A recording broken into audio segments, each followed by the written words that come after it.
So go ahead and add theoretical value in cell C3, and in this column we are going to calculate the same values here, but we're going to be using an equation, and we're going to calculate what these values should be according to the equation and compare with our experimental values here.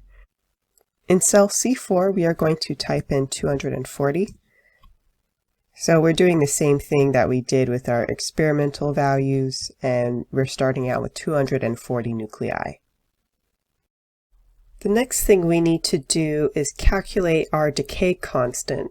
So basically we're using an equation for radioactive decay, and we're rearranging it so that we can determine what our decay constant is, and that is the symbol lambda. And then we're going to use Excel to calculate this. So this is basically the formula we're going to use in Excel. So let's go to our spreadsheet. You should have decay constant in cell A2, and in cell B2 we're going to use this formula, the negative natural log of 1 minus our probability of decay. And make sure those dollar signs are there. Press enter. And this is what you should get. Now for our theoretical values, we are going to use the decay constant that we just calculated and basically use this formula in Excel to calculate those theoretical values. In our spreadsheet in cell C5, we're going to use this equation. So we're going to be using an exponential function equation.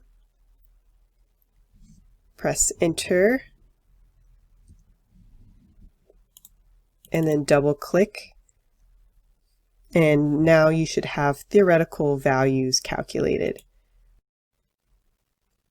Our theoretical values need to be whole numbers, so we're going to select this column, right click, and then I'm going to go to Format Cells, Number, and I'm going to reduce this to 0 decimal places and press OK.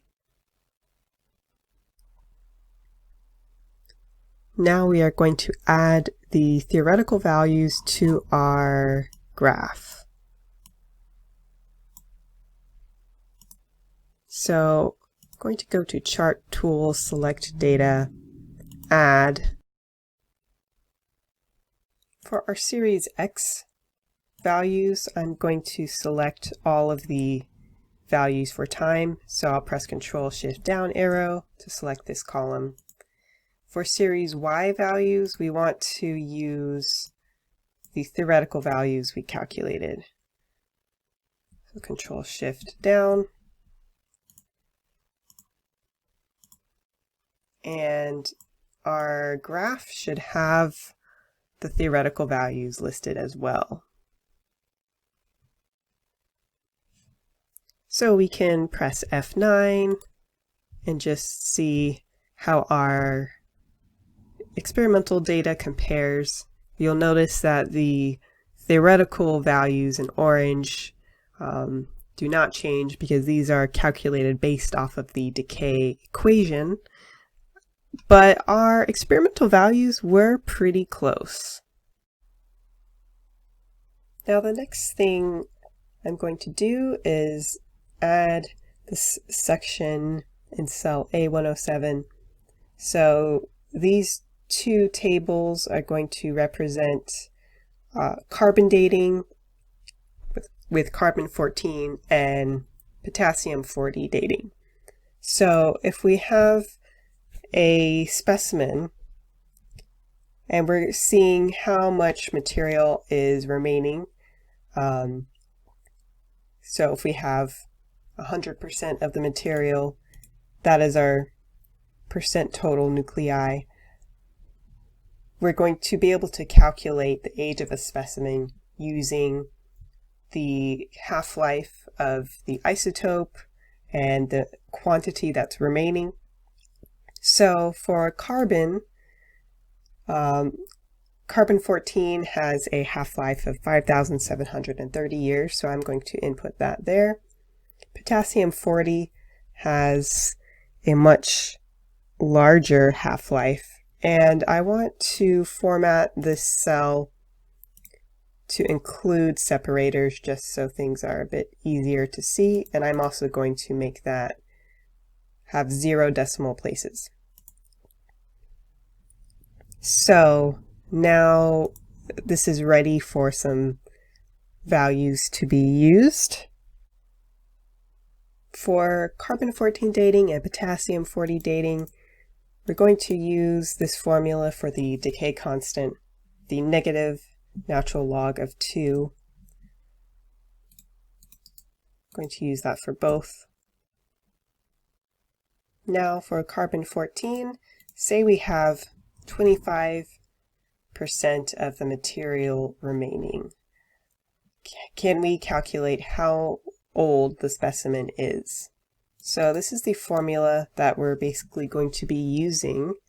So the half-life times the natural log of the quantity that's remaining divided by the total initial quantity, and all of that divided by the decay constant. And we should get a value of 11,460 years. So we want to have the same setup for potassium-40 dating. So we'll say 99.6% of the nuclei are remaining. We're going to input the same formula, but we just want to make sure that all of the right cells are used. So the half-life of potassium-40 times the natural log of the nuclei remaining divided by the total nuclei, and all of that divided by the decay constant. And we should get around 7 million.